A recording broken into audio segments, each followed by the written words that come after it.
देश की जनता इस वक्त चाहती है कि दिल्ली के तख्त पर बीजेपी जैसी नाकारा और तानाशाह पार्टी कायम न रहे और उसको हटाया जाए, और अगर उसको सामने में रखकर कोई लार्जर अलायंस बने तो बनना चाहिए और जरूर बनना चाहिए। कल बिहार ने मेजबानी की है विपक्षी दलों को एकजुट करने की, और एक अच्छा काम है, लेकिन मैं समझता हूं ये आधा अधूरा अमल है। इसमें कई लोगों को नजरअंदाज किया गया है।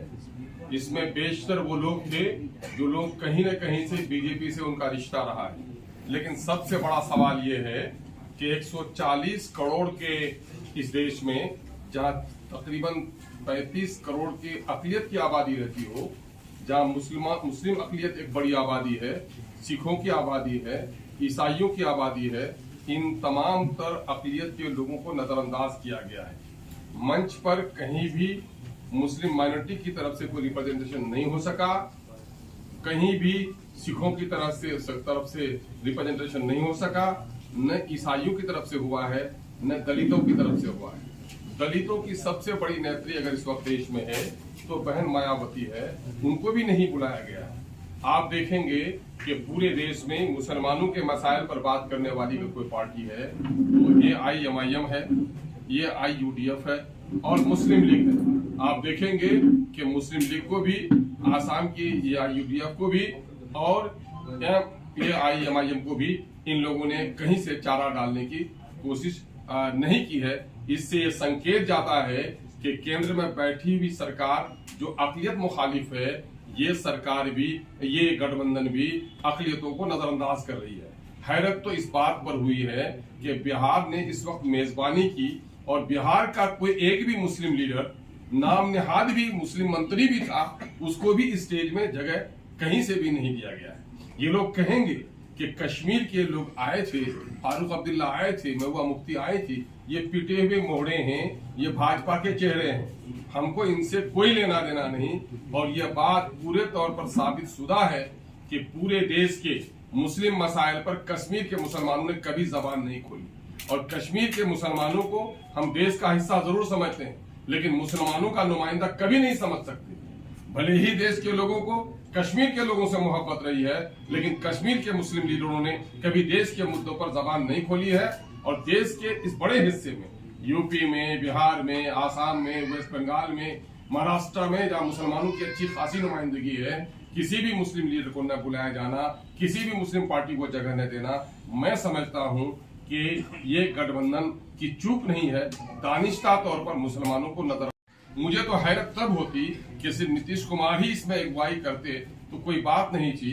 नीतीश जी का रिश्ता बीजेपी से मधुर रहा है, उनका रिश्ता बीजेपी से आज भी है, मोदी से उनको बैर है। लेकिन लालू जी थे, लालू जी ने तो हमेशा माई की सियासत की। लालू जी के रहते हुए माइनॉरिटी के लोगों को इस तरह नजरअंदाज किया गया, ये भी हमारे लिए हैरत की बात थी।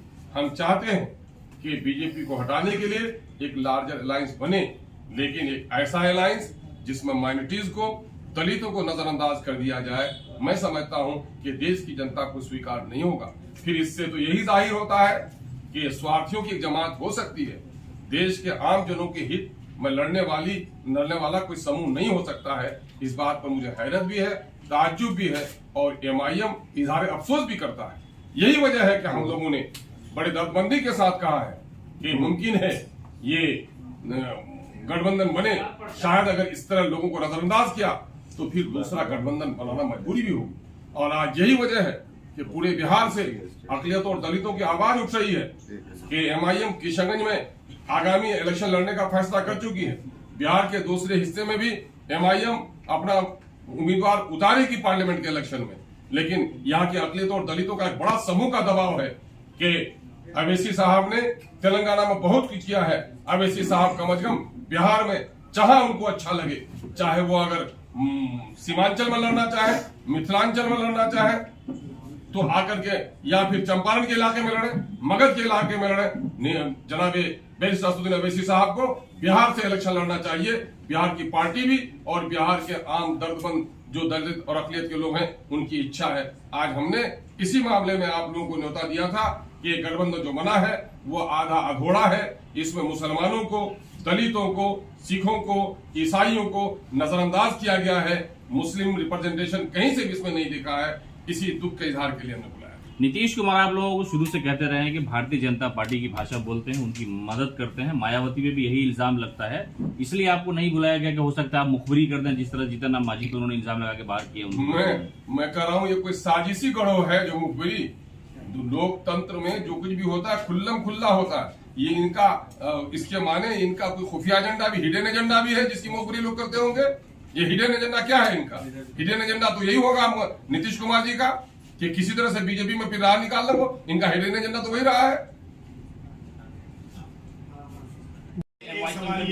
बोल लीजिए। नहीं करते रहे हैं, वो करते रहे हैं। और उसने अपने कार्यकाल में जब यूएई की वकालत करते रहे थे तो मुस्लिम चेहरों को भी सामने उसने रखा।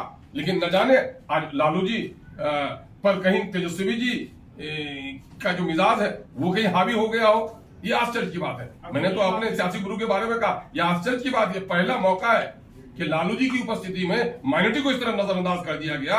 ये खेदजनक है। क्या अगला जो आप लोग विपक्षी एकता की जो रूपरेखा बना रहे हैं वो धर्म के आधार पर बनाना चाहते हैं? नहीं, बिल्कुल नहीं। धर्म के आधार पर नहीं, धर्म के आधार पर नहीं। मैं कह रहा हूं माइनॉरिटी को एक मौका दिया गया है देश के अंदर में। कमजोर तबके की नुमाइंदगी हो, इनके लिए रिजर्वेशन लाया गया है। SC ST के रिजर्वेशन लाया गया है। चूंकि जो समूह कमजोर है उसके लिए रिजर्वेशन का मौका है संविधान में, और उनको नजरअंदाज कर दिया गया है। और सारे आंकड़े बता रहे हैं कि जिसकी लीडरशिप सामने में नहीं आई है, जिन लोगों की सत्ते में साझेदारी नहीं रही है, वो समूह कमजोर हुआ है। इसलिए ऐसे समूह की नुमाइंदगी होना जरूरी है। मैं इस अंदाज से बात कर रहा हूँ। ये देश बनेगा तो सबके विकास से देश का विकास होगा। खास वर्गों को अगर आप छोड़ देंगे, अगर दुल्हन बहुत ही खूबसूरत हो, टांग उसकी टूटी हुई हो, तो दुल्हन खूबसूरत नहीं कहलाए। प्रधानमंत्री नरेंद्र मोदी ने न्यूयॉर्क में एक मीडिया कर्मी के द्वारा पूछे गए सवाल के जवाब में कहा कि भारत में जाति और धर्म के नाम पर भेदभाव नहीं होता है। ये तो झूठ का पुलिंदा है। उनकी पार्टी इस पर फख्र करती है, बल्कि यही उनका मूल मंत्र भी है कि तोड़ो और राज करो, धार्मिक उन्माद फैलाओ। और ये है बाहर में जाने के लिए जो अंतरराष्ट्रीय पैमाना है उसमें अपनी जीत मिटाने के लिए उसने गलत बयानी का सहारा लिया है। वो न सच्चाई ये है कि भारतीय जनता पार्टी ने जब से जन्म लिया है धार्मिक उन्माद और जाति उन्माद ही उनका सेवा रहा है।